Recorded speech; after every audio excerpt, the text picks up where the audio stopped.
What is up, my friends? Jesse with Just Man Sports Cards. Today we're going to go over some Jason Williams rare rookie cards.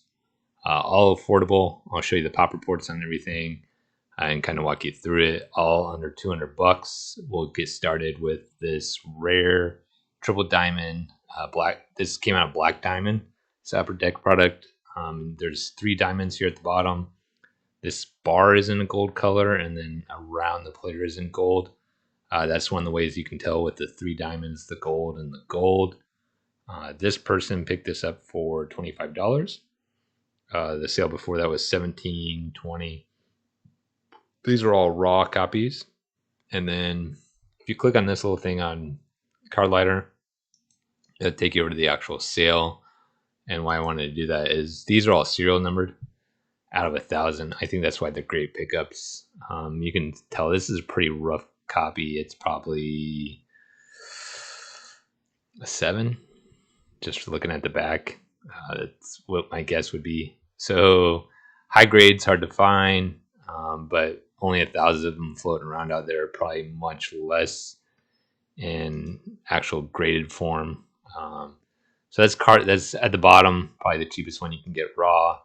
The next up is first day issue. Jordan has one of these in 98, highly collectible for Jordan. So anything that has kind of Jordan in the set as well, I think is a smart pickup, because people look at it like once the Jordan's not affordable anymore, they'll look at the other players in the set.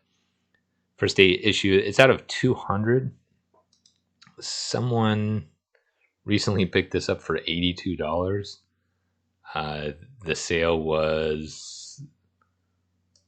like 9 months ago, so in January, and there's only 3 of these, which is just nutso. Sorry, here. So yeah, only 3 of these. They're pretty hard to find out of 200. I don't know that you'll be able to get one for under 100 bucks. These have kind of gotten more and more popular, so just be on the lookout. I'll say first day issue here. And then on the back, it'll be serial numbered to 200. You want the actual serial number. There's a couple that don't have it. That's just a fast factory mishap.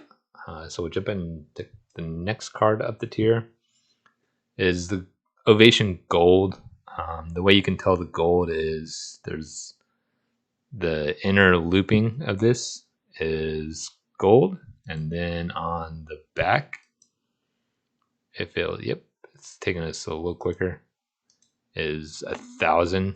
These are out of 1,000. So anything 1,000 or less, I think, is a smart play. This is actually one that I graded and sold raw. I didn't quite get 145, but man, this is really centered for these. And then the pop report on these is pretty low too. Only 36 graded by PSA.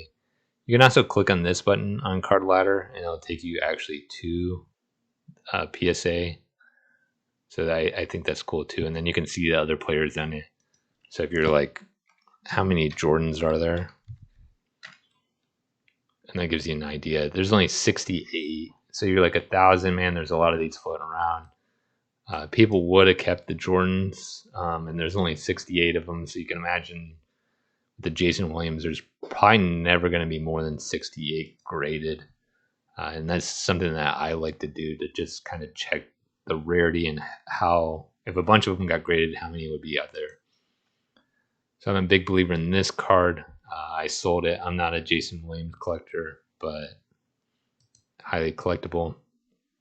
Finest refractors, gorgeous cards. These do come with a coat. So typically if you peel them, PSA will say non-protected. I like the look of them unpeeled. I just think they're shinier. I do not like how it says non-protected. That's just me. This went for 108. So at PSA 9, Finest is a better known brand than the last couple that we just covered. So it is going to stair step up in the price. But on the population, there's only 57 of these.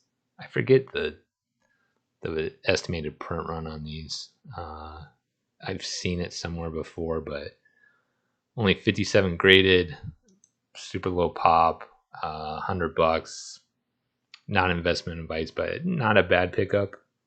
Maybe I think out of the first three, the first 8 issued to me, or the first 4 was a killer deal. This is probably a $200-300 card now. So that was a smart play on that person. We got, what is it? 2, 4, 5. So we're in the top 5 here. One of a kind. Similar setup of the first 8 issue. Kind of has a darker black to it. So they can be kind of hard to tell from the front. You definitely need to flip them around. But they're out of 150. This is one for 150. This was a fairly recent sale this year, just a couple months ago. Pop 7. I mean, I think these cards are just slept on. The one of the kinds and the first 8 issues. I pick them up of several players here and there, but they don't pop up often. So yeah, $150, PSA 9, and pop 7. That was, I think, very smart by that person. It doesn't have the little thing to take us to the eBay thing, or I'd show you the back of the card where you can see that they're serial numbered. This is a sleeper card. Jordan's in this set. It came out of UD Ionix. Warp Zone. They made 2 years, 98 and 99. 98 is obviously Jason Williams' rookie year.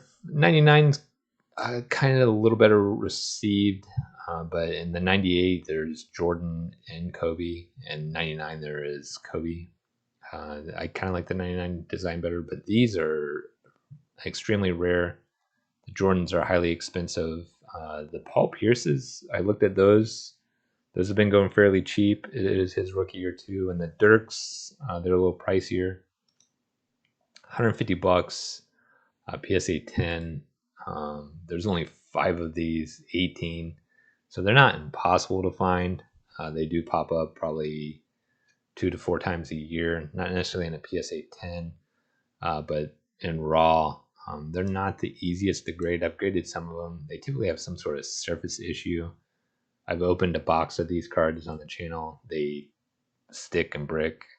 So I don't know that, even if, and boxes are incredibly expensive now. I think they're like $400, $600, $800. But this is a cool card for Jason Williams. I'm not a fan of all of the Warp Zones, as some of them look a little funny, but this is a good one for him.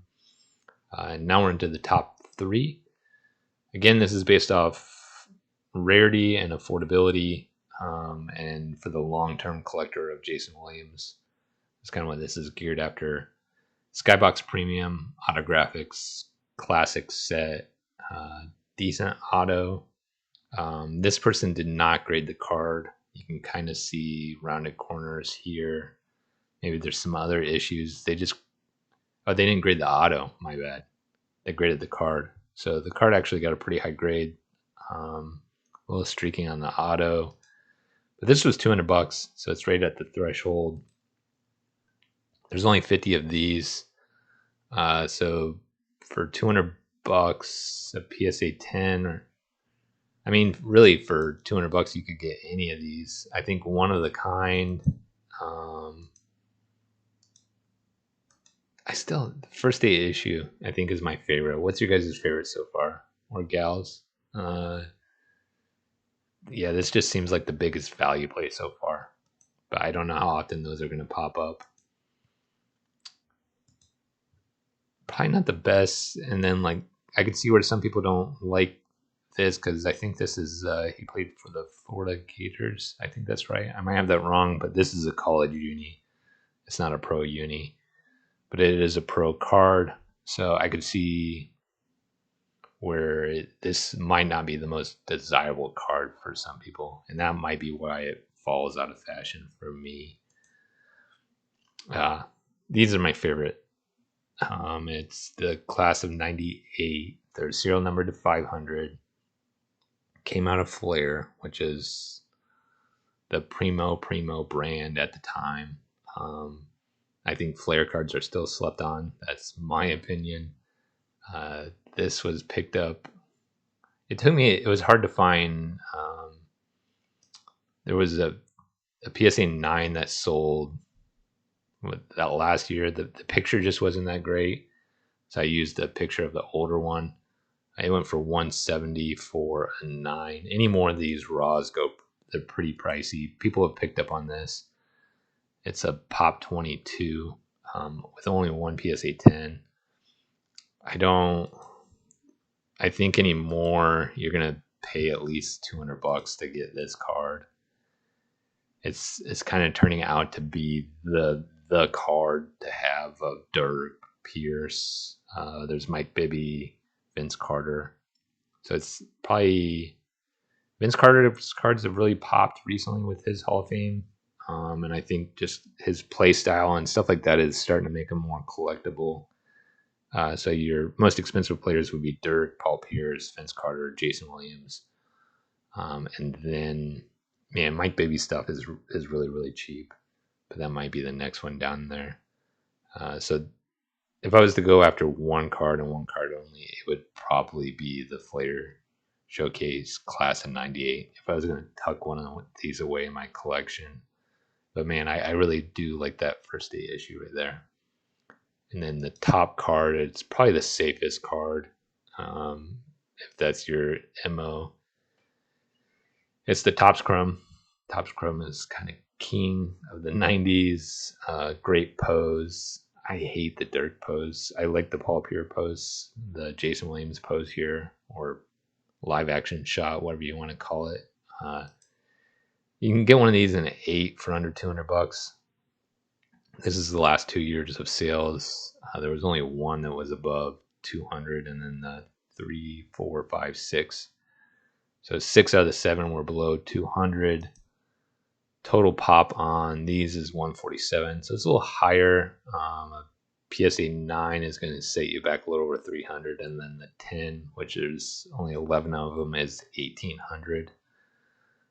But I could see a 10 eventually of some of these other cards matching that or surpassing it. It's going to take a long time. So that's a little history of Jason Williams rare rookie cards. We have the Refractor, Topps Chrome at the top of the list, probably the most expensive. I kind of ranked them how in price point is how I did it, not necessarily my favorite or anything. Class of 98, numbered out of 500. The Autographics, pretty rare signed rookie card, but not in a pro uni, so take it or leave it. Warp Zone, I really like the colors on this. The pull rate was, I think, 1 in 288, something redonkulous. The one of the kind, the Jordans are like, I think a Jordan's like $4,000 to give you an idea of how much they run in a Jordan. The 97 is more expensive because it was the first year of one of a kind. The 98s aren't quite as much. So then we had the Finest, very safe brand. It's a smart card too. The gold Ovation, gold on the front and the numbering on the back. Remember that. The first day issue, man, $80. And the triple. Oh, here we go. Yeah. So let me know what your favorite was, and I'm going to keep the videos coming.